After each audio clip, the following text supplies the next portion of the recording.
Hola a todos y a todas, y sean bienvenidos a Bogleheads sobre inversión, en nuestro primer episodio del podcast. En este episodio inaugural tenemos el honor de contar con un invitado muy especial, John C. Bogle, el fundador del grupo Vanguard y el creador del primer fondo indexado del mundo.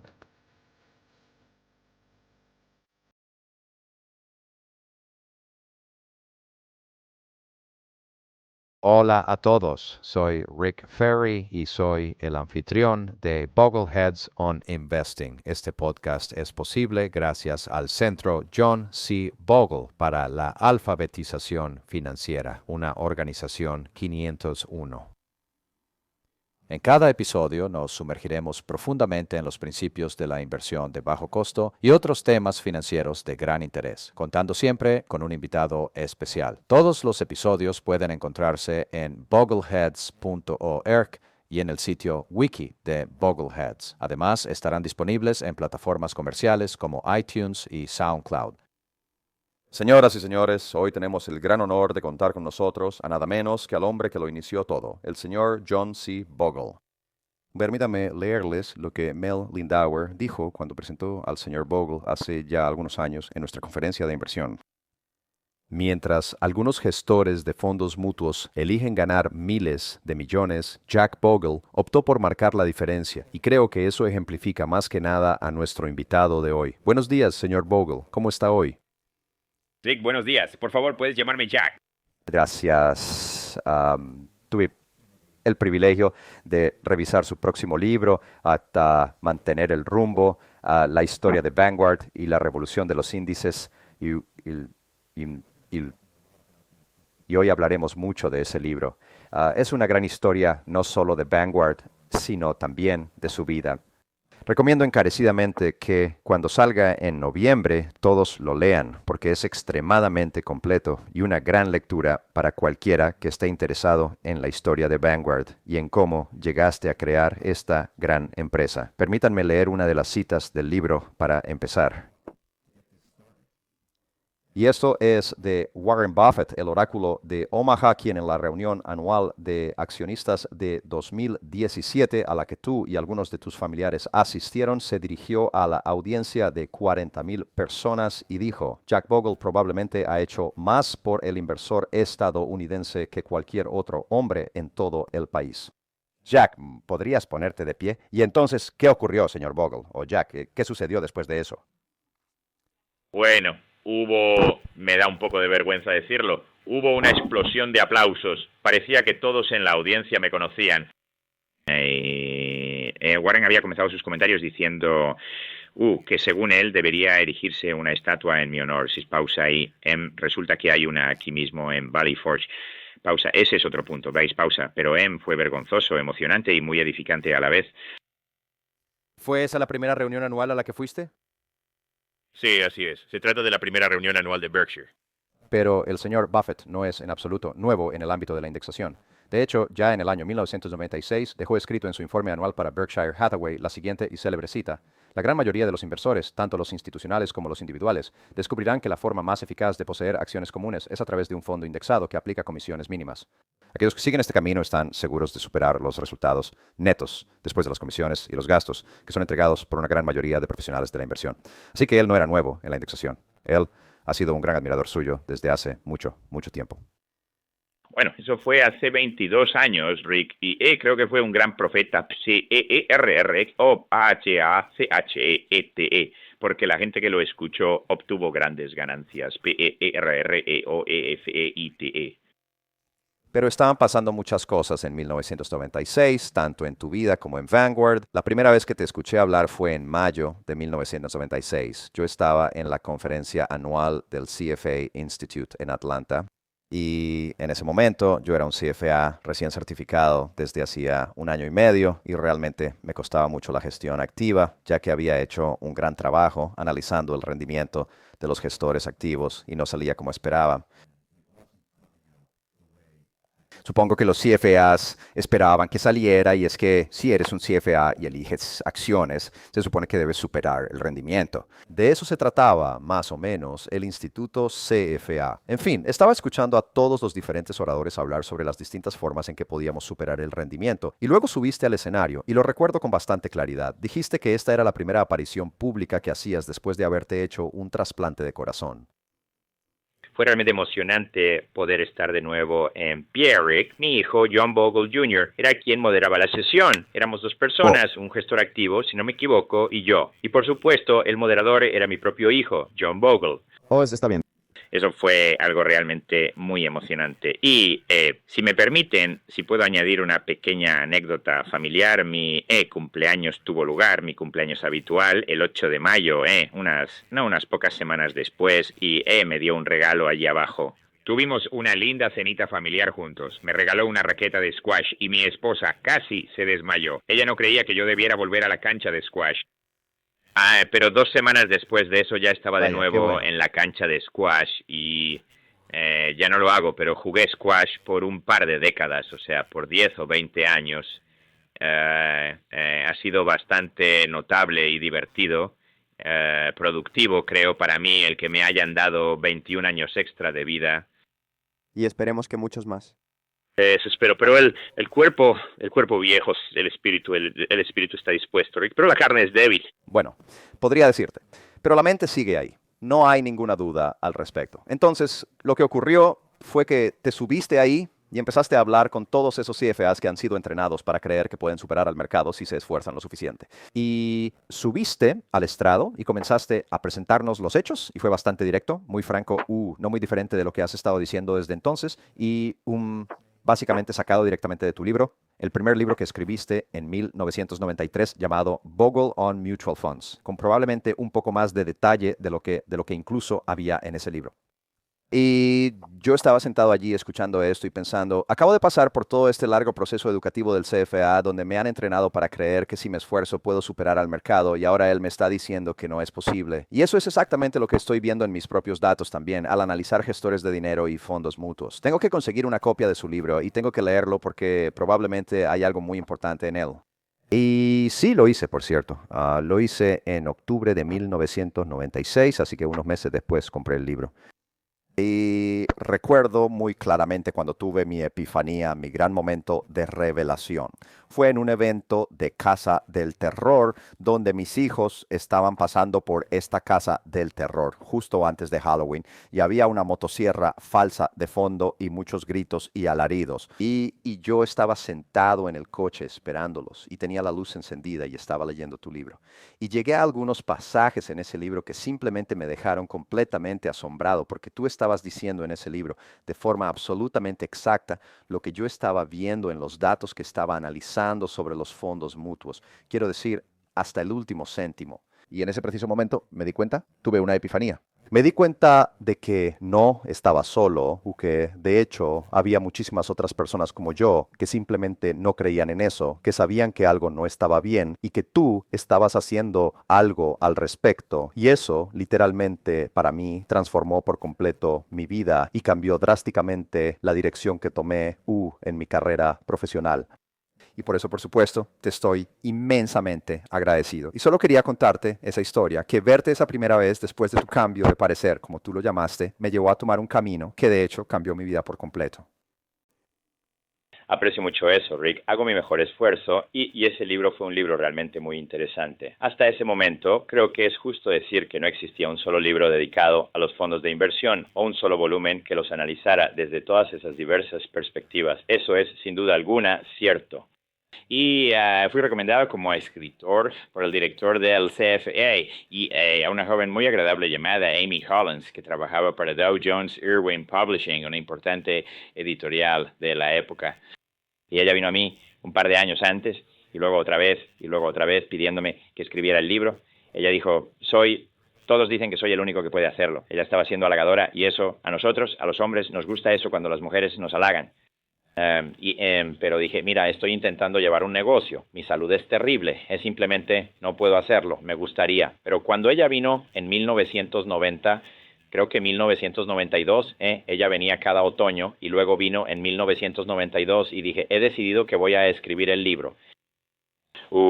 Tendré que trabajar los fines de semana para no perturbar mis asuntos de negocios y me temo que no viviré lo suficiente para posponerlo más, porque he tenido problemas con mi corazón desde que tenía 30 años cuando tuve mi primer ataque al corazón, así que lo hice. Fue un éxito tremendo en cuanto a publicación y dijo lo que quería decir.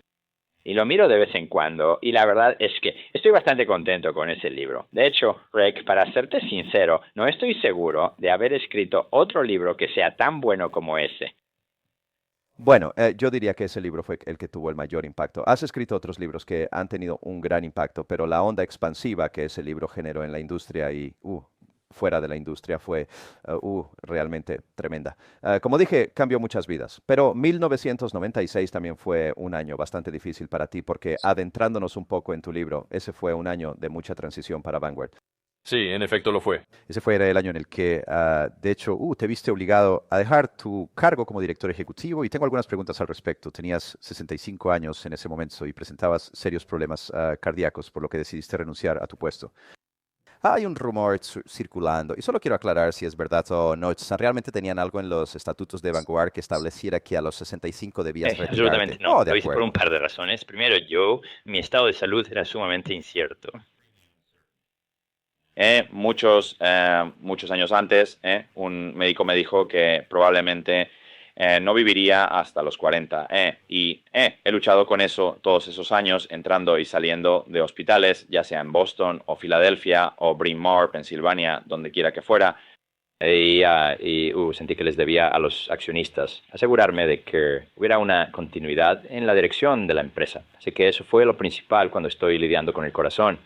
Y segundo, sabes, a veces en este mundo envejecemos y no somos del todo conscientes de ello y sobreestimamos lo que podemos hacer. Y el proceso de envejecimiento, aunque no lo sentí personalmente, era algo que tenía muy presente en mi mente. Pensé que era hora de que los mayores dejaran espacio a los más jóvenes.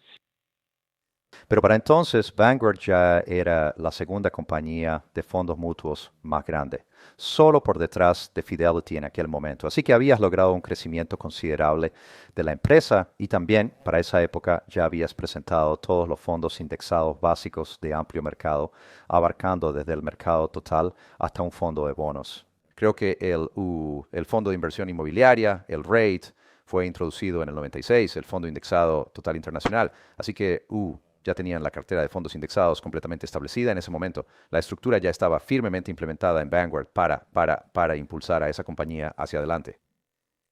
¿Es así? Bueno, tienes absolutamente toda la razón. Así que se podría decir que otra de las cosas que tenía en mente era el hecho de que yo mismo elaboré los principios básicos, los fundamentos del índice para la totalidad de la empresa y en términos de su centralidad y aceptación, todos ellos estaban allí. Así que la suerte estaba echada, por así decirlo, y esos fondos que identificas, el fondo total del mercado de acciones, el de las 500 empresas, el fondo total del mercado de bonos, el fondo total internacional, todos esos fondos que yo inicié son hoy nuestros fondos más grandes. Lo cual es interesante, Rick, y es que estamos hablando de hace más de una década y no hemos tenido ninguna innovación en ninguno de esos fondos. Son los mismos que eran entonces. Intenta venderle eso a Steve Jobs o a los chicos de Google, una empresa sin innovación en su línea de productos básica durante lo que ahora serían 12 o 14 años. No, y tendré que decirte algo más también. Es algo que aprendí de ti más recientemente, de cuando tuve la epifanía y empecé a convertir todo mi negocio como tal a la indexación, fue que esos fondos principales de los que hablamos, son todo lo que necesitas. A medida que envejezco y acabo de cumplir 60 este año, mi forma de pensar ha estado virando cada vez más y más hacia la manera en que tú has estado hablando. Aunque he sido un seguidor tuyo por casi 22 años, 23 años, y hice el cambio, ¿sabes? Hace tanto tiempo, recién ahora estoy empezando a ver la verdadera genialidad de lo que de lo que has hecho en cuanto a, Muchas gracias. en cuanto a los simples fondos indexados de mercado amplio y el mercado de bonos, quizás internacionales, quizás algunos bienes raíces. Un portafolio de fondos indexados es muy, muy simple. Es todo lo que realmente necesitas. Y todo lo demás es Es solo correcto. la guinda del pastel o el sabor de la guinda del pastel, que probablemente te cuesta más dinero y al final probablemente no te aporta nada más. Bueno, debo admitir que tu observación es muy acertada. Mantener el rumbo, que es el nombre del libro, o mantén el rumbo, se trata de adquirir algo que sea sólido, que esté bien diversificado y mantenerlo para siempre. Y para decir la frase habitual que siempre uso, Rick, que sigue a eso, es disfrutar el milagro de los rendimientos compuestos sin que sea devorado por la tiranía de los costos de inversión compuestos. Si quieres reflexionar sobre algo, alguien dijo en una ocasión, todo lo que este pobre Bogle tiene a su favor es una asombrosa habilidad para reconocer lo obvio, y creo que eso es justo. Puede que ellos pensaran que era una crítica, pero yo creo que bien podría ser un cumplido. Bueno, a esto lo denominas la revolución de los fondos indexados en tu libro, y creo que eso es exactamente lo que fue. También estás intentando acuñar otra frase, y quiero que la expliques para que todos podamos entender bien de qué se trata. Has estado trabajando en acuñar un término llamado TIF, o fondos indexados tradicionales, y me gustaría que nos explicaras qué quieres decir con eso en relación con todos los demás fondos indexados. Bueno, estoy realmente encantado de hacerlo porque lo he intentado ya unas 10 veces en 10 discursos, quizás en varias apariciones públicas, y todavía no ha logrado ser adoptado. Quería contrastar los ETFs, que son los fondos cotizados en bolsa, con los TIFs, que son los fondos indexados tradicionales. Y la diferencia fundamental, Rick, es que los fondos indexados tradicionales son fondos de gestión pasiva, mantenidos por inversores también pasivos. Y los fondos cotizados en bolsa, o ETFs, son fondos pasivos, pero que están en manos de inversores activos. Y ahí radica un mundo de diferencia. Ahora bien, lo que hacen los servicios estadísticos es hablar de los ETFs y luego de los fondos mutuos. Así que mezclan la otra parte de la ecuación. Mezclan fondos indexados, los tradicionales, con fondos gestionados activamente. O sea, no tiene absolutamente ningún sentido. Y lo intenté. Escribí a todos los responsables de la estadística hace un año y les dije, esto es lo que tienen que hacer, así es como se ven los datos. Y ni siquiera recibí una sola respuesta a mi carta. ¿No te respondieron? Qué interesante. Pero no he perdido la esperanza, ya me conoces, Bueno, siempre persisto. tengo una idea sobre esto, ¿vale? Porque leí un poco al respecto. Cuando te escuché decir por primera vez fondos indexados tradicionales, mi mente pensó en el Vanguard, digamos Total Stock Market o un S&P 500 que sigue un índice de mercado y solo busca replicar su rendimiento. No diferenciaba en mi mente si era un fondo mutuo o si eso se hacía en un fondo cotizado en bolsa, porque para mí era la estrategia del propio fondo, donde tienes los fondos indexados tradicionales y luego tienes todos estos otros fondos de factores y todo lo demás que intenta gestión activa, que intenta hacer creer que es un índice con el propósito de confundir a la gente. Así que eso fue lo que pensé cuando leí por primera vez y te escuché hablar de TIF. Creo que ahí podría estar parte de la confusión. Bueno, estoy trabajando en ello y trato de explicarlo un poco más en profundidad porque no es para nada una cuestión de blanco y negro. Déjame intentar esto. Hay 1000 ETFs que se encuentran en áreas muy concentradas y especulativas como compra en corto, posiciones largo-corto, un solo país y un largo, etc. 1000 de 2000, porque esta información está un poco desactualizada y el 63% en acciones diversificadas de Estados Unidos. En el área del índice tradicional hay 69 acciones diversificadas de E, U y solo 140 fondos de inversión. Así que la distinción es bastante clara y cuando observas los datos puedes ver que los ETFs, más de la mitad de sus activos se encuentra en fondos de factores o en fondos concentrados o especulativos, mientras que solo el 10% de los activos, quizás el 12%, de este tipo de fondos, los factores, las betas inteligentes, los concentrados y los especulativos, el 10% de los activos, se encuentran en esa clase de fondos en forma de fondos indexados tradicionales. Así que no es una ruptura limpia, pero sí una ruptura evidente. Y voy a seguir persiguiendo a los TIFs hasta el último día de mi vida. Así que apártate, mundo. De acuerdo, ya hemos sido advertidos. Muy bien, pues vamos a seguir adentrándonos en tu libro. Mantén el rumbo, la historia de Vanguard y la revolución de los índices. constaba de 4 partes. La historia de Vanguard, los propios fondos de Vanguard, lo que me resultó sumamente interesante. Luego una mirada hacia el futuro y unas memorias a modo de conclusión. Ahora bien, hay algo que usted escribió y que me resulta bastante interesante, y creo que podría caracterizar muy bien su relación con Vanguard, con la compañía Vanguard. Usted escribió aquí que mientras redactaba este libro, solicitó revisar las actas corporativas de los fondos mutuos de Vanguard durante el extenso periodo en el que usted ejerció como presidente, pero eso le fue denegado por Vanguard. Sabes, mucha gente piensa que aún diriges Vanguard de muchas maneras. Recibo cartas de ellos todos los días. De la gente que te está pidiendo que arregles cosas en Vanguard, ¿de acuerdo? Sí, Así que exactamente. quizás pueda plantearlo de otra forma. ¿Sabes cómo es tu relación actual con Vanguard? Es decir, ¿cómo funciona? Bueno, y para ser franco, realmente no tengo mucha relación con Vanguard porque ya no estoy involucrado, ¿sabes? No participo en absoluto en la gestión. Creo que eso es lo apropiado. No me estoy quejando de ello. No recibo ninguna información. Un accionista me escribe y no tengo acceso a sus registros. Pero eso está bien, porque ya no soy yo quien dirige este lugar. Yo me hice a un lado para que otras personas lo gestionaran y de hecho lo están gestionando. Así que no, quiero decir, creo que, sabes, si alguna vez quieren mi consejo, saben que pueden obtenerlo en cualquier momento. Pero, sabes, ellos creen que saben más porque están en el negocio actualmente, a diario. Yo no tengo ninguna duda de que ellos creen saber más que yo y ciertamente saben más que yo sobre la situación actual del negocio, los flujos de efectivo y cosas por el estilo. Aunque debo decir, hay tanta información pública que sigo estando muy bien informado sobre todas esas áreas. Pero mira, cuando uno se retira y yo ni siquiera quiero usar la palabra retirarse porque estoy todo menos retirado. Pero cuando uno deja el puesto de director ejecutivo, incluso si se es el fundador de la empresa, y esa es una distinción bastante importante, los nuevos quieren tomar las riendas, deberían tomar las riendas, y el que estaba antes debería apartarse del camino. Yo no quise apartarme del camino porque el fundador, creo, está en una posición muy diferente a la de un mero CEO anterior. Es, sin duda, cierto, como sugieres, que yo sigo siendo, para bien o para mal, la cara de Vanguard para muchísimas personas, muchos accionistas, el público, los medios de comunicación y demás. Bueno, esa es una respuesta realmente excelente.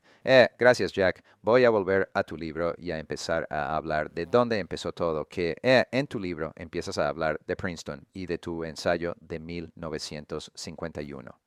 Y haces referencia a eso como el punto de partida de tu introducción y análisis, y un análisis bastante pormenorizado, porque tuve la oportunidad de leer esa tesis hace ya algunos años, sobre la industria de fondos mutuos tal como se presentaba en aquel entonces.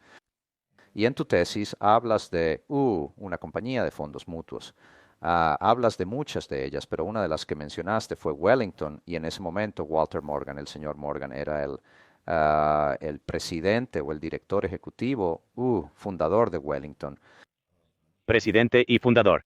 Sí, y también algo que realmente no sabía hasta que leí tu libro, él es también un graduado de Princeton, de la promoción de 2020. Disculpa, quise decir 1920. Vaya, estoy 100 años adelantado. En 1920 conocí al señor Morgan cuando él tenía 50 años y lo conocí durante 50 años más. Murió aproximadamente 3 semanas después de cumplir sus 100 años, un hombre realmente grande. ¿Lo conociste a él en el momento en que estabas escribiendo tu tesis? Es posible que sí lo hiciera porque lo conocí en el campus de la Universidad de Princeton, pero no tuvimos ninguna conversación sobre la naturaleza del negocio o algo por el estilo hasta que le envié una copia de la tesis después.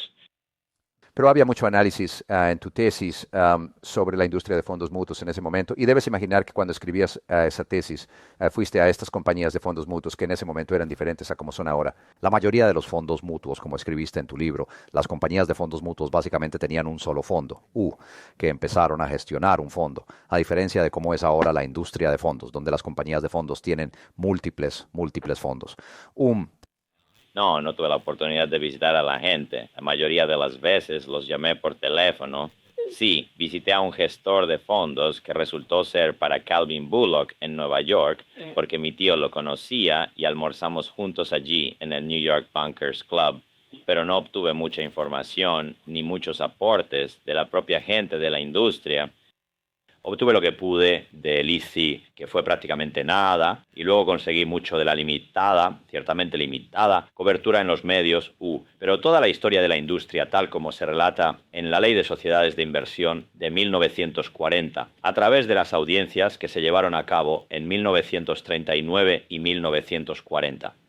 Así que tuve mucha información, muchos datos, muchas oportunidades para decidirme.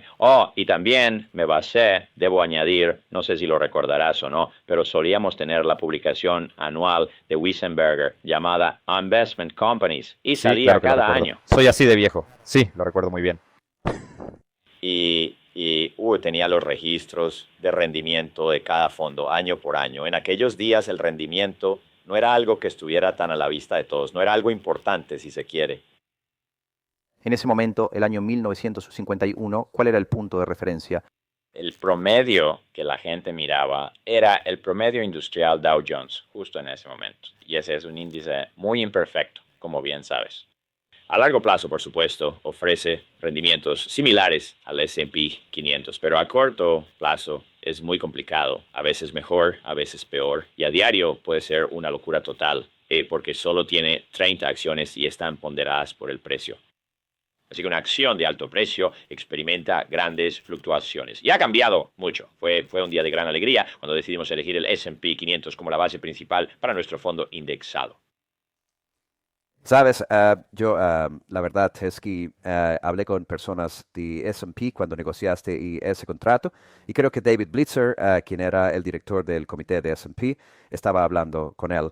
Y yo creo que él me contó una historia de que tú llegaste y dijiste, sabes, nos gustaría licenciar el S&P 500 y crear un fondo con él. Y ellos no sabían qué hacer porque nadie se les había acercado con una propuesta así. Y ellos tuviste que intentar negociar, cuánto te iban a cobrar por hacer eso. Y recuerdo una cifra de unos $25,000 al año que simplemente mencionaron y tú dijiste, de acuerdo, es así como funcionó, así fue como pasó. Eso está bastante cerca. Aunque, como un comentario aparte, David tenía, y creo que me estoy citando correctamente, y David dijo en retrospectiva que lo que realmente estaban pensando entonces era cuánto les íbamos a cobrar por dar esta nueva atención al S&P 500. Y Todo lo has eso ha hecho. cambiado ahora, por cierto. Sus tarifas son exorbitantes. Sí, bueno, se ha convertido en un gran negocio. La indexación, ahora que los fondos indexados están licenciando, ¿sabes? Las compañías de fondos están licenciando índices, claro, ese es su negocio ahora. Así que todos los índices que se crean con el único propósito de convertirse en un producto, en lugar de medir algo o algo de valor económico. Así que las cosas han cambiado mucho, de verdad, en la industria de la indexación también, lo que por cierto nos habla de la gran diferencia que existe, en mi opinión, entre un índice tradicional y todas estas otras cosas. Y eso es precisamente lo que estaba pensando, retomando tu concepto de fondo indexado tradicional. Bueno, los fondos indexados tradicionales, tienes toda la razón. Puede que no haya hecho un buen trabajo al articular la diferencia, pero ellos, básicamente los verdaderos fondos indexados tradicionales, y esto es, estamos intentando crear una mezcla que no es necesariamente fácil de lograr o de combinar, pero son fondos diseñados para ser comprados y mantenidos para siempre. Y eso significa fondos muy grandes y ampliamente diversificados. 500 del mercado de valores total, internacional total, quizás mercados emergentes total, y el mercado de bonos total. Ahora puedes hacer variaciones razonables sobre eso. Una de las más evidentes es que los bonos municipales no están incluidos en ese mercado de bonos y mucha gente adinerada, muchos clientes potenciales necesitan fondos de bonos municipales. Y entonces tienes que tener uno a largo, intermedio y corto plazo para que el concepto que introdujimos aquí en Vanguard en 1974, creo, al hacer que el inversor elija entre largo, intermedio y corto plazo, la industria de bonos municipales no tiene realmente un muy buen índice. Así que es un fondo indexado, aunque no sea un fondo indexado formal. Tiene una correlación extremadamente alta con el índice, como pueden observar, pero son muy difíciles de igualar porque el bono municipal abarca muchísimas áreas distintas, con tantos bonos pequeños y, como sabes, diferentes cláusulas de rescate y todo eso. Eso ha funcionado muy, muy bien. Nuestros fondos municipales a largo, intermedio, corto y de plazo limitado tienen una correlación muy alta, ciertamente en los mediados de los 90, con los índices tal como existen. Así que son fondos cuasi indexados o algo por el estilo. Bueno, puedo contarte una historia de esos fondos, de esos tres. Yo solía gestionar varios cientos de millones de dólares en bonos municipales para clientes míos. Y todos eran estructuras de bonos escalonadas muy básicas, con vencimientos de 1 a 10 años, específicos de cada estado y todo lo demás. Y yo estaba buscando un punto de referencia para poder determinar cómo debía evaluar mi rendimiento como gestor de bonos municipales en comparación con el mercado general de bonos municipales. No pude encontrar un índice de bonos municipales que funcionara, así que utilicé una combinación del fondo de bonos municipales de plazo limitado de Vanguard y el fondo de bonos municipales de plazo intermedio, cuya duración, o mejor dicho, la madurez promedio, si se quiere, de la combinación de esos fondos era equivalente a la composición de mi propia cartera.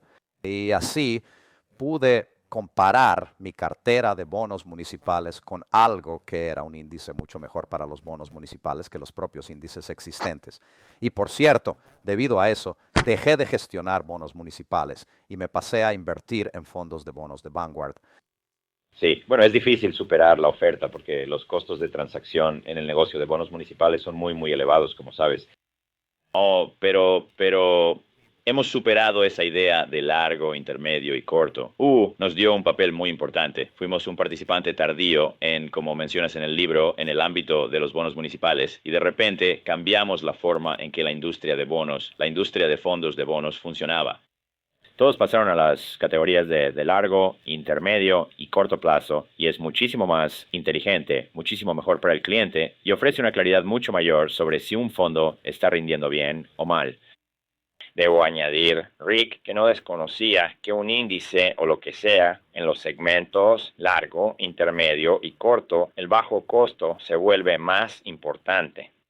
El bajo costo es un diferenciador muy valioso en el mercado total de bonos municipales, pero inestimable, totalmente inestimable, extremadamente determinante, de verdad, cuando desglosas el mercado por vencimientos, manteniendo la calidad constante. Bueno, estas cosas que hoy damos por sentadas, cuando miramos hacia atrás y vemos de dónde surgieron, muchas de las grandes innovaciones que existen hoy en día y que todo el mundo utiliza han surgido de ti y de tu trabajo en Vanguard, lo cual es asombroso en sí mismo. Y mientras leía el libro, todo esto se hace evidente. Los primeros fondos de factores, ya sabes, los de valor y crecimiento, fuiste el primero en lanzar. Es una historia un tanto curiosa. Tenemos en estos días de fondos de factores, los cuales en su mayor parte no apruebo. No creo que haya factores que sean permanentemente buenos. ¿Por qué somos nosotros, los pioneros, los creadores del primer fondo indexado de crecimiento y del primer fondo indexado de valor, siendo ambos los dos fondos de factores más grandes en el sector, según Morningstar, con una diferencia abismal? Y la razón por la que lo hice no tenía absolutamente nada que ver con que uno rindiera mejor que el otro. Y si miras mis informes anuales escritos en honores a los accionistas en aquellos días, decía, mira, está realmente diseñado para acumular dinero en el lado del crecimiento, en el índice de crecimiento y tener una tasa impositiva muy baja. Y luego, cuando te jubiles, puedes pasarte al lado de los activos de valor y tener un poco menos de volatilidad y más ingresos. Era una idea propia de la planificación financiera. Y les dije, no intenten elegir uno sobre el otro en función de su rendimiento, porque les aseguro que lo más probable es que ambos tengan los mismos rendimientos durante los próximos 25 años. O no estoy seguro de haber usado un periodo de 25 años. Los mismos rendimientos a largo plazo. 25 años más tarde ambos habían obtenido rendimientos del 9% y el diablo, como siempre, está en los detalles. Es que los inversores no hicieron lo que les dije. Los negociaron de un lado a otro. Y no me tomen la palabra con esta cifra exacta, pero creo que los inversores en el fondo de valor tuvieron un rendimiento de alrededor del 5%. Los inversores, en comparación con los fondos mismos, y los inversores en el fondo de crecimiento tuvieron un rendimiento de alrededor del 7%. Eso serían 4 puntos porcentuales y 2 puntos porcentuales menos que los rendimientos del propio fondo. Y ese es el problema con cualquier fondo que implique operaciones de trading.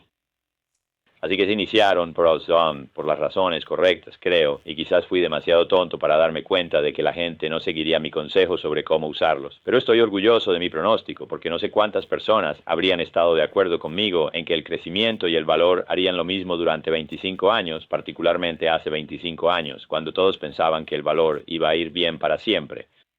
Rick, nada sale bien para siempre. Según escribiste en tu libro, funciona hasta que deja de funcionar. Así es. La verdadera realidad es que A valor, quiero decir, ves los datos, ves los rendimientos anuales, el valor es incuestionablemente el líder. Si te remontas a finales de los años 20, es cuando estas cosas comenzaron. Pero si retrocedes 25 años, son lo mismo. Vienen y van, y sus rendimientos durante los últimos aproximadamente 25 años son idénticos. Así que la ventaja de valor no persistió durante mucho tiempo y en mi opinión la razón por la que no persistió fue que todo el mundo empezó a reconocerla y a actuar en consecuencia, lo que en teoría al menos significa que subes el precio de las acciones de valor y bajas el precio de las acciones de crecimiento y entonces rinden igual. Este es el mercado como un gran arbitrajista entre el pasado y el futuro. Pero todos somos susceptibles de cometer errores y de alguna manera de subirnos al carro de la moda y voy a remontarme a una historia un poco más antigua. Usted fue contratado por el señor Morgan después de que se graduara de Princeton y trabajó allí y se convirtió en su heredero aparente prácticamente para principios para mediados de los años 60, si se quiere. Y eso fue durante él. Y de hecho, si puedo corregirte, Rick, a mediados de los 60, es decir, en el año 1967, me llamó a su oficina y me dijo, quiero que dirijas la empresa de ahora en adelante. Ya no quiero hacerlo más, es un negocio de locos. Y eso fue un poco más que su heredero aparente. Ese era su heredero. De acuerdo. Y entonces habías dicho, bueno, sabes, esta es la era del auge, si se quiere.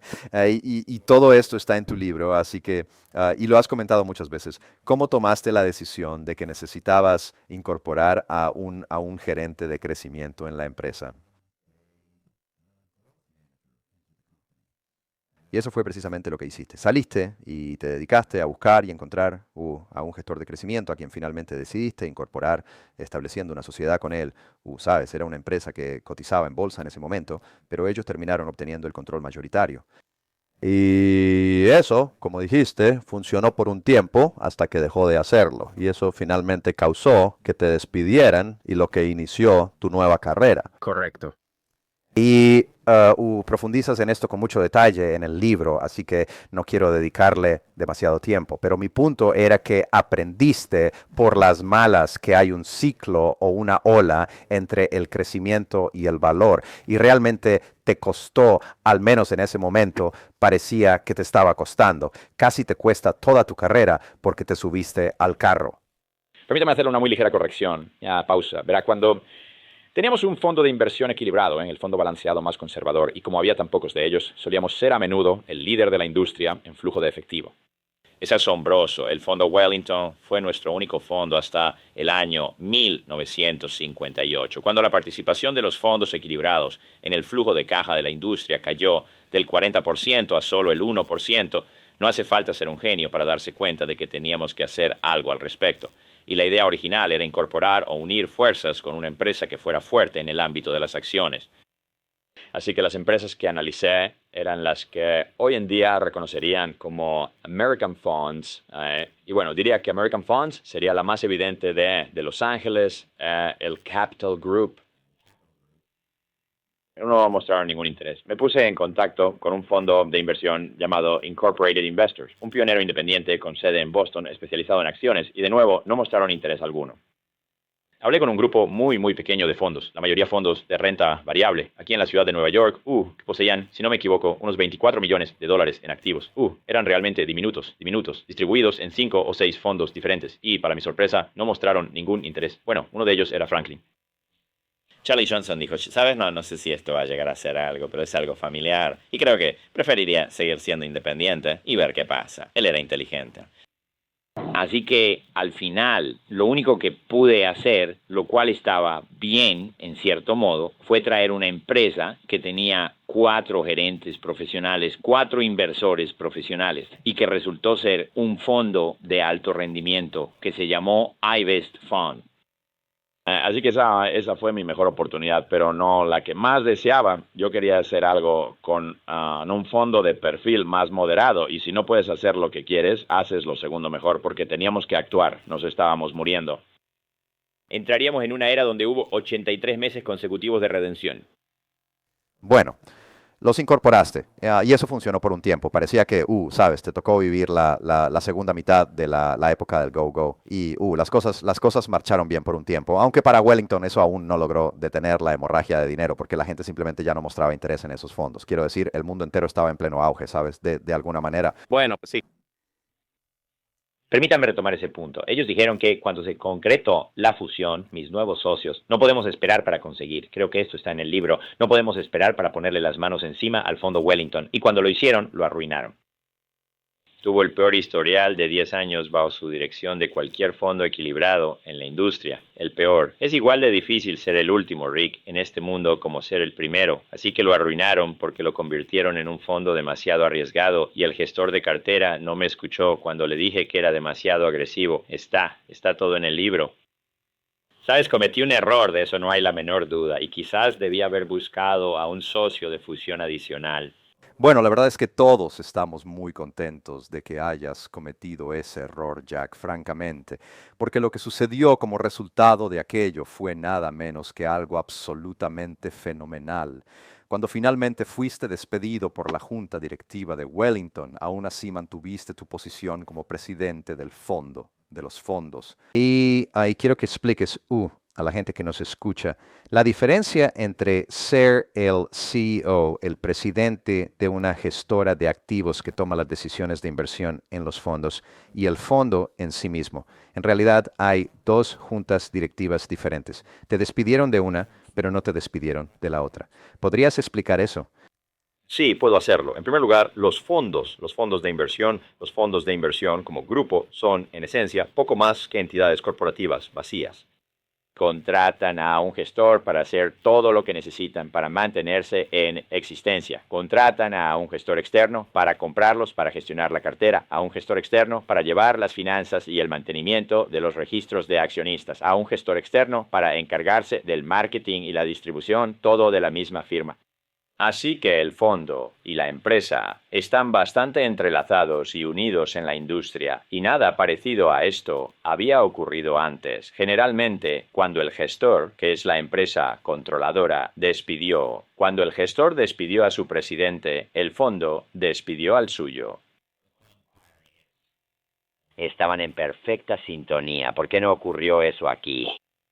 Porque aún teníamos directores de la antigua compañía Wellington Management que yo había dirigido en la junta y apenas eran mayoría, y cuento esa historia ahí, lo cerca que estuvieron de no ser mayoría, pero ellos creyeron en mí y no querían que me echaran estos gerentes que, de hecho, habían hecho un trabajo terrible. ¿Y por qué los mantuvieron? Para administrar el dinero. Se lo dejaré a mentes más sabias que la mía. Así que el fondo, de repente, se convirtió en algo, en efecto, que nunca antes había sido. Una empresa operativa con un director ejecutivo que hacía algo, que no tenía conflictos de interés y un personal reducido, 28 para nosotros, para hacer principalmente contabilidad, porque no podíamos hacer marketing. No se nos permitía entrar en el marketing. No se nos permitía incursionar en la gestión de inversiones. Todo lo que podíamos hacer era la administración y el mantenimiento de registros de accionistas, que es esencialmente la tercera pata del taburete de los fondos mutuos. Yo sabía, como explico en el libro, que no llegaríamos a ninguna parte si solo estábamos dirigiendo este pequeño esqueleto de una empresa administrativa. Así que tuvimos que hacernos cargo de la gestión de inversiones y también del marketing, ambas cosas que nos habíamos comprometido a no hacer, pero lo hicimos de todos modos. Bueno, tardó un tiempo, pero lograste convencer a la junta, a los otros miembros de la junta directiva del propio fondo, y el libro es muy detallado sobre cómo ocurrió todo esto, para que te permitieran tomar el control. Y una de las formas en que eso sucedió fue a través de tu idea o tu invención, si se quiere, de un fondo mutuo indexado. Fue el primerísimo, dicho sea de paso. Había habido algunos intentos, como mencionas en el libro, de crear un fondo de inversión tipo índice S&P en varios lugares, como Wells Fargo, pero nadie había intentado hacerlo dentro de un fondo mutuo que estuviera disponible para el público en general. Así que se te ocurrió la idea de hacer eso en Vanguard y le dijiste a la junta, si no recuerdo mal, no estamos gestionando, no estamos eligiendo las acciones, así que dejó de ser. No somos el gestor, así que estamos dentro de los estatutos. Y luego pudiste convencerlos para que te permitieran iniciar un fondo S&P 500. Y si me permites adelantarme un punto, tú originalmente intentaste vender este fondo a través de la industria de corredores de bolsa con una comisión, ¿cierto? Es verdad. Bueno, tienes que conseguir algo de dinero para el fondo. Hey, y en aquellos días no era solo poner un cartel y decir, sí, por favor, envíen su dinero. Formamos un grupo de aseguramiento y pensaron que podríamos hacer $250 millones e hicieron 11. Fue un fracaso total. Fue la peor suscripción probablemente en la historia de Wall Street. Entonces, ¿cómo es que fallaron? Supongo que fallaron porque fue una idea realmente pésima el registrarse. Bueno, No la idea, más falló. Si no recuerdo mal, la comisión que se estaba cobrando por estos era más baja que la comisión de, digamos, vender un fondo americano. ¿No era la comisión quizás un 5% o un 4% frente a un 8%? Era del 5%, y no, en aquellos tiempos la comisión habitual era del 7,5 al 8. Así que, conociendo la mentalidad de los corredores, de los cuales fui uno durante 10 años, ¿por qué demonios yo, como corredor, querría poner el dinero de mi cliente en un fondo que solo me paga una comisión del 5%, en un producto no probado, por cierto, cuando podría invertir el dinero de mi cliente en algo como American Funds o algún otro, fondo que me pagara un 8,5%? Añade a eso que los fondos de gestión activa hacen un payola. Realizan sus operaciones de corretaje con las empresas que venden sus acciones, a veces directamente, a veces lo que en aquellos días se llamaba un give-up. Haces negocios con una empresa como quizás Goldman Sachs y ellos ceden la mitad de la comisión a la empresa que te está vendiendo a ti. No me preguntes cómo eso es legítimo, y al final resultó no serlo. Pero de todos modos, este es un fondo que no vas a hacer ninguna operación, así que, y no era un producto de corretaje, pero tuvimos que conseguir algo de dinero al principio. Y lo intentamos, y lo intentamos, y lo intentamos. No sé cuántos pares de zapatos gasté intentando encontrar primero un asegurador y luego viajando por el país para estas reuniones de ventas y reuniones de presentación. Y todo resultó básicamente en un fracaso, pero teníamos el primer fondo indexado. Y también lograste recaudar, ¿cuánto fue? 11 millones. Sé que intentabas conseguir unos 150 millones, pero sí lograste obtener 11 millones. Y ahí fue donde ocurrió el acto de fe, cuando le dijiste a la junta directiva que querías seguir adelante y lanzar el fondo de todos modos, y ellos con su sabiduría aceptaron seguir adelante y hacerlo. Sí, no hubo ningún problema con eso. El problema, al iniciar nosotros iniciamos, constituimos el fondo en septiembre de 1975, lo cual fue apenas unos pocos meses, 5 meses después de que habíamos comenzado nuestras operaciones en mayo del 75, es decir, 4 meses. Y así que lo hicimos casi inmediatamente. Fue la primera acción estratégica que tomamos en Vanguard y lo hicimos muy rápido. La operación de suscripción se llevó a cabo en menos de un año, específicamente en agosto de 1976. Es asombroso lo mucho que nos costó la lucha que libramos y sin embargo también resulta increíble ver que hay muchas cosas curiosas y divertidas circulando por ahí sobre cómo empezar la primera cuenta de ingresos y todo eso. Y si observas a todas las personas que lo lograron, te das cuenta de que hay 5, 6, 7 u 8 que afirman ser los primeros en la indexación. Ya ninguno de ellos existe en la actualidad. Y aquel primer fondo mutuo indexado, ese que fue el primero, es ahora uno de los 2 fondos más grandes y significativos del mundo entero. Así que, seamos los primeros o no, ahora somos, sin lugar a dudas, los primeros. Pero cuando recibiste los 11 millones, hubo una decisión que tomar. Así que tú te encargaste de la suscripción. Querías recaudar 150 millones. Fue un fracaso rotundo. Solo recaudaste unos 11 o 11 millones y medio. ¿Cómo lanzas un fondo S&P 500 con 11 millones y medio de dólares? Ni siquiera puedes comprar las 500 acciones. Entonces, ¿qué hiciste? Bueno, no puedes comprar las 500 acciones en lotes redondos y no te conviene comprar lotes fraccionados porque es demasiado caro. Así que hicimos un muestreo y creo que la cartera original tenía alrededor de 275 acciones. Y sabes, si haces un muestreo teniendo una cantidad adecuada en cada industria, por ejemplo, te acercarás mucho a los rendimientos. Es decir, las primeras acciones tenían mucha similitud en su rendimiento, las acciones como grupo. Y cuando llegas a la industria, la similitud es aún mayor. En otras palabras, Nate, si tú tienes 6 acciones de aerolíneas al 6% del índice y solo posees una de ellas, o quizás 2, vas a replicar eso tan bien como si las tuvieras todas. Y lo hicimos. El seguimiento no fue tan preciso como lo es hoy en día. no podía ser. En realidad era dirigida por una mujer joven a tiempo parcial que cuando su trabajo de tiempo completo estaba en la tienda de muebles de su marido en Wilmington, Delaware, pero lo hizo bien. No era tan sofisticado como lo es ahora. Esa era tu gestora de cartera. Era una mujer que trabajaba para ti y su puesto era de medio tiempo. Ella gestionaba el primer fondo de índice S&P 500, el portafolio, a tiempo parcial, mientras también trabajaba a tiempo completo en la tienda de muebles de su esposo. Sí, es asombroso. Es simplemente increíble. Bueno, voy a adelantarme un poco porque Sí, porque a menudo me encuentro diciendo, esto no te lo puedes inventar. Bueno, voy a adelantarme un poco porque sé que hemos dedicado ya un tiempo considerable hasta ahora y esto podría extenderse por mucho tiempo porque empecé a imprimir todas las cosas de tu libro de las que quería hablar y al final imprimí como 50 páginas y tuve que parar porque había muchísimas cosas de las que hablar. Pero lo único de lo que sí quiero hablar es cuando convertiste el fondo S&P 500 de un fondo con comisión de venta que se vendía a través de corredores a uno sin comisión y eso era un concepto totalmente nuevo. Y también fusionaste uno de los fondos de Wellington con el S&P 500 y eso te dio suficiente dinero para finalmente comprar las 500 acciones y no cobrabas cargos y en ese momento obtuviste permiso para hacer tu propio marketing, así que ahora eras una completa. Vanguard se convirtió en una empresa en toda regla con sus 3 pilares fundamentales, es decir, ya podían encargarse de la administración, del marketing y de la gestión. Estábamos listos para competir en el mercado de fondos mutuos de línea completa y hagan espacio todos que aquí viene Vanguard.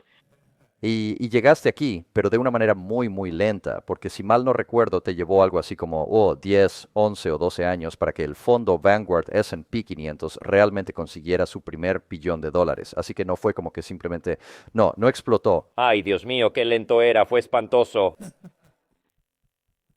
Y sin embargo, tenías que seguir gestionando la empresa como si tarde o temprano ese momento llegaría, y así fue. Y comenzamos en 1974 con 1.500 millones de dólares. Para 1990 habíamos alcanzado los 55.000 millones, pero menos del 10% de nuestros activos totales estaban en fondos indexados, lo que representaba menos de 5.000 millones. Fue entonces cuando llegó el gran auge. Actualmente, el 78% de nuestros activos se encuentra en fondos indexados. Incluso en la década de los 2000, específicamente en 2010, teníamos un 60%. Pues el impulso de la indexación y el modelo de Vanguard, la mutualidad, iban de la mano, por cierto, Rick. Si no eres una empresa mutua, realmente no querrías estar en el negocio de los índices. Como he dicho en muchas ocasiones, todo el maldito dinero va directamente a los clientes. Y a los gestores eso no les agrada en absoluto. Ellos quieren que la totalidad del dinero vaya a parar a sus bolsillos. Y entonces se comprometen a darle la mitad del dinero al cliente. Pero todo esto es pura hipérbole. Quería hablar de una historia en la que fuiste a la SEC y les presentaste una solicitud para crear el primer fondo indexado de bonos. Y recibiste mucha resistencia al respecto, donde te dijeron, no puedes llamarlo fondo indexado porque no estás comprando todos los bonos que componen el índice. Así que tuviste que darle otro nombre originalmente. Un aspecto interesante es que cuando trabajamos con la SEC, yo viajo solo, sin abogados, sin séquito y sin nadie a mi lado que me diga qué hacer ni a quién consultar. Me siento con la confianza de hacerlo yo mismo y creo que eso se ve mejor para la SEC. Ellos siempre tienen una sala llena de gente y se preguntan quién es este peculiar no abogado. Así que bajamos a presentar esto. Ellos, apenas son expertos en el nombre, querían hablar sobre el nombre, y dijeron, miren, simplemente no les vamos a permitir llamarlo un fondo indexado de bonos Vanguard. Y yo dije, de acuerdo. Lo llamaremos Fondo de Mercado de Bonos Vanguard. Ellos dijeron, está bien. Y entonces yo dije, pero nos referiremos a él como el Fondo Índice del Mercado de Bonos Vanguard. Ellos respondieron, está bien, siempre y cuando no lo incluyas formalmente en el nombre. Así que fue bastante divertido de hacer. De lo que no me di cuenta cuando leía tu libro fue que Vanguard gestiona ahora aproximadamente el 25% de todos los activos de renta fija en fondos de inversión. Es una cantidad fenomenal de dinero que Vanguard gestiona en bonos, la mayoría de los cuales están en fondos indexados de bonos. Así que esta ha sido un área de crecimiento increíble una vez que finalmente lo lograron. Sí, pero también gestionamos alrededor del 25% de todo el dinero en los fondos de renta variable. Nuestra cuota de mercado total es del 25% y eso es, los bonos están en realidad un poco por debajo de eso y las acciones están un poco por encima de eso. Pero voy a volver a la gestión activa, porque encontré algo en tu libro que me resultó muy, muy interesante. No lo había leído antes, pero mencionas en tu libro lo que llamas las 4P de Vanguard para evaluar a los gestores de fondos, y te refieres específicamente a los gestores activos. Porque, como sabes, Vanguard tradicionalmente, como bien dijiste, hasta 1990, el 95% de los activos en Vanguard eran gestionados activamente. Así que debías tener crear algún tipo de sistema o metodología para elegir a los gestores activos a quienes ibas a contratar para administrar los fondos que tenías, como el Prime Cap y otros similares. Y algo que leí en tu libro, que de hecho es el primer lugar donde creo haberlo leído antes, era que tú, en realidad, tenías aquí detallado un sistema que utilizabas para decidir a qué gestores activos ibas a contratar. Sí, en realidad era menos un sistema y más bien una serie de puntos de control. No quiero insistir en eso, pero no fue como si, sabes, hiciéramos calificaciones de arriba abajo con esos números y diéramos a los gerentes puntuaciones del 1 al 10. Y nosotros verificamos si cumplían el estándar básico de rendimiento, siendo el rendimiento lo último que consideramos. Pero analizamos la filosofía, analizamos a la gente, ya sabes, sin ese tipo de cosas. Analizamos la cartera para asegurarnos de que los llevara a cabo y luego finalmente analizamos el rendimiento. El rendimiento es tan engañoso porque simplemente no se repite y les ha costado a los inversores, estoy seguro, cientos de miles de millones de dólares por solo saltar de un fondo a otro. Creen que lo compran por el rendimiento y luego no obtienen ese rendimiento, así que lo venden. Y no hay mejor ejemplo que ese, sin ánimo de ser hiriente, que el fondo Magellan, que tuvo mucho éxito durante bastantes años y llegó a valer 110.000 millones de dólares y desde entonces nunca más le ha ido bien y ahora tiene apenas unos 11.000 millones de dólares en activos. Es una pérdida de 100.000 millones de dólares que los inversores han retirado o que el propio mercado ha quitado. En 1996, cuando entregaste la dirección ejecutiva, ¿qué porcentaje de los activos de Vanguard eran fondos indexados y qué porcentaje estaba gestionado activamente? ¿Lo recuerdas con precisión? Claro, estábamos al 31% en el índice. Así que, vale, así que habías saltado realmente incluso en 5 años, digamos, de 1991 a 1900. Sí. Tengo un pequeño apartado en el libro sobre el impulso. Y ese impulso del índice, ¿sabes? Pasamos, digamos, de un 10% en 1990. Así que, digamos, de un 7% en 1989 a un 50% en 1999. Así que la tasa de crecimiento realmente se ha ralentizado, créanlo o no, a un 75%, 78% en 2018. En otras palabras, subió 5 veces, supongo que es correcto, y ahora es. Y después de eso ha subido alrededor de un 50%. Para 1996, todas las piezas estaban en su lugar para el enorme crecimiento de la indexación y los fondos indexados tradicionales. Y esa ha sido el área que realmente despegó en Vanguard. Y la mayoría de los activos han entrado en esos fondos indexados tradicionales que creaste en 1996 o antes. Estaban en el consejo al menos para 1996. Y de eso se trata en realidad la indexación de Vanguard, de esos fondos principales, los que tú habías creado. Pero durante los últimos 22 años has sido muy influyente en la industria y has formado una PhD, una parte esencial de ella, dedicándote a educar a los inversores. Y no solo eso, sino que también te has esforzado por guiar a la propia industria y a los reguladores sobre la dirección que debe tomar. Y la tercera parte de tu libro se centra completamente en el futuro de la gestión de inversiones, donde analizas nuestra situación actual y presentas tus puntos de vista, básicamente 3 ideas sobre hacia dónde se dirige o debería dirigirse la empresa en el futuro. Y la primera de la que hablas es la mutualización de las grandes empresas.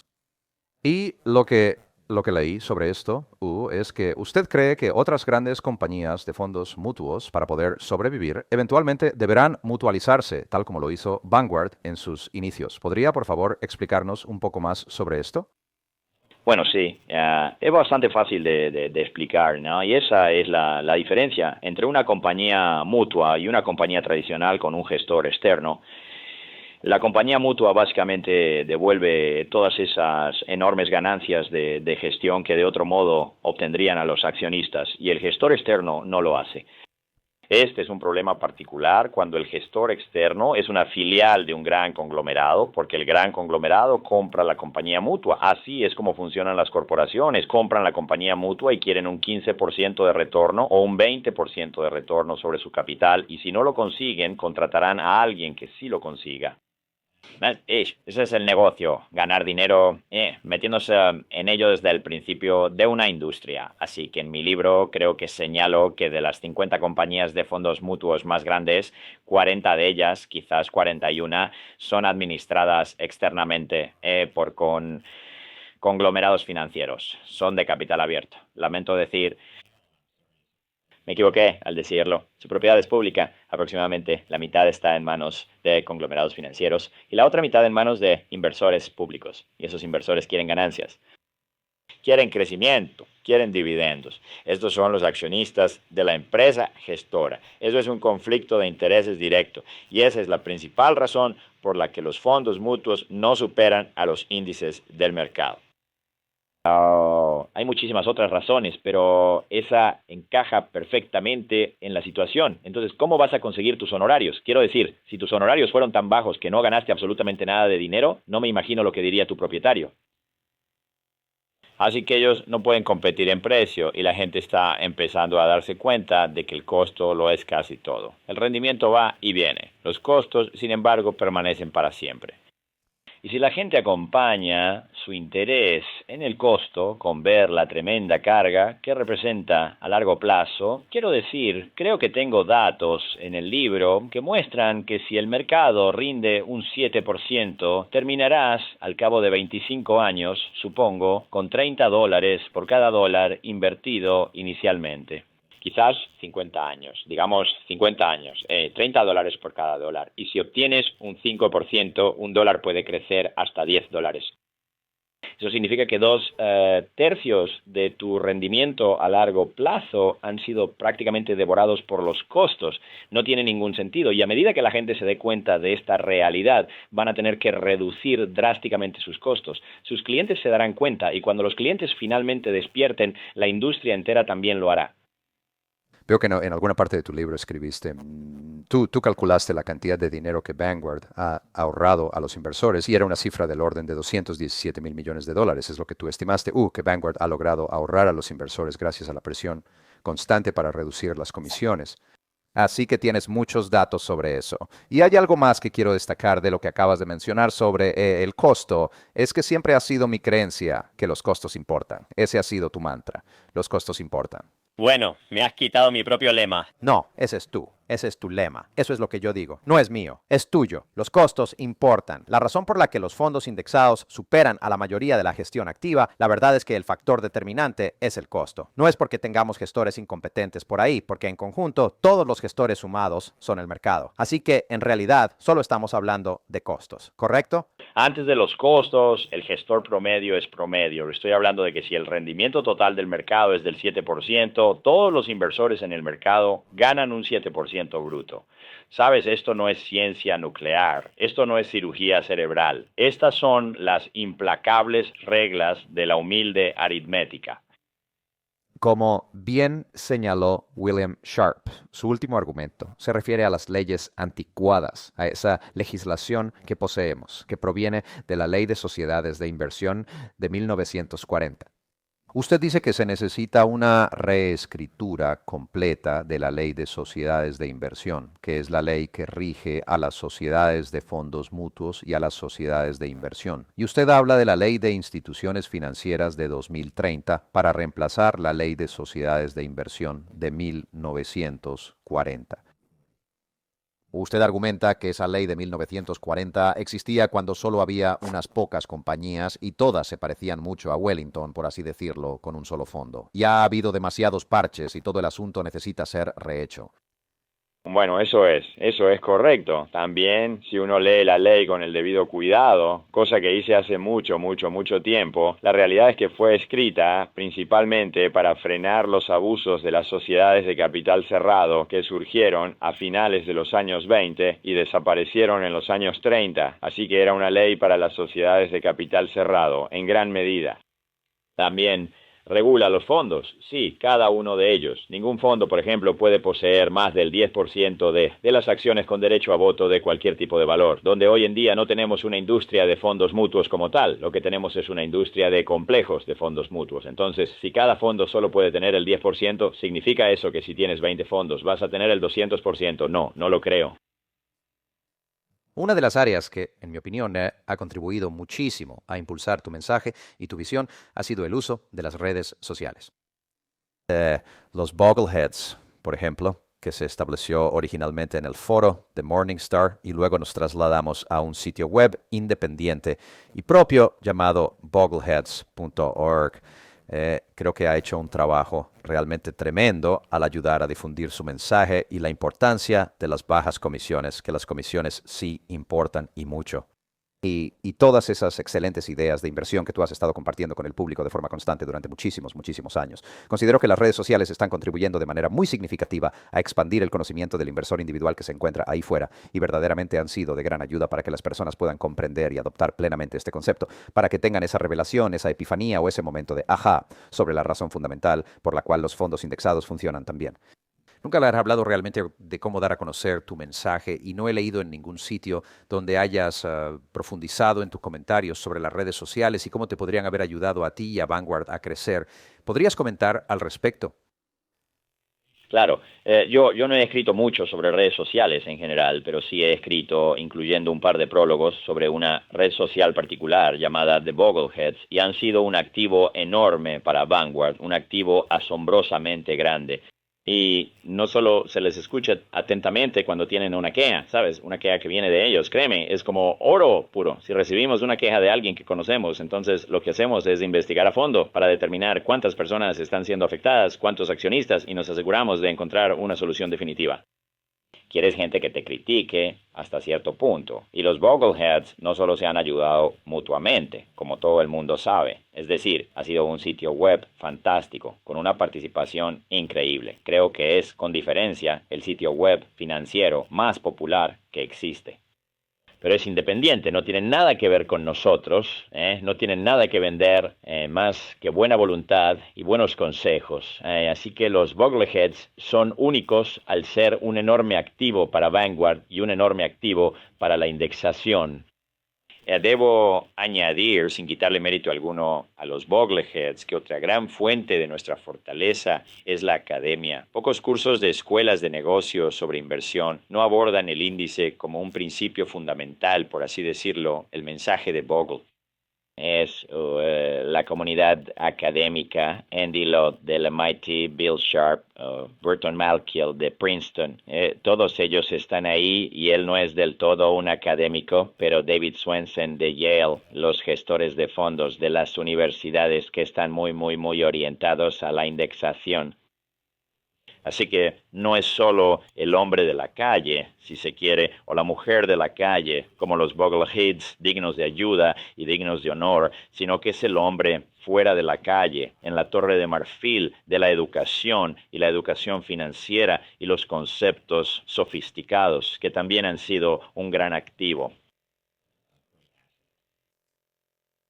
Puedes estar seguro de que los Bogleheads se asegurarán de que tengas un legado.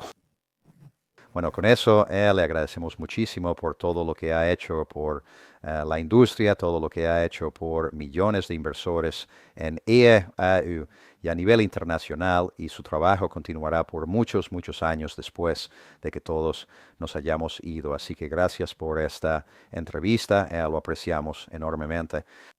Muchas gracias, Rick. Fue un placer haber conversado contigo y les deseo mucha suerte a los Bogleheads.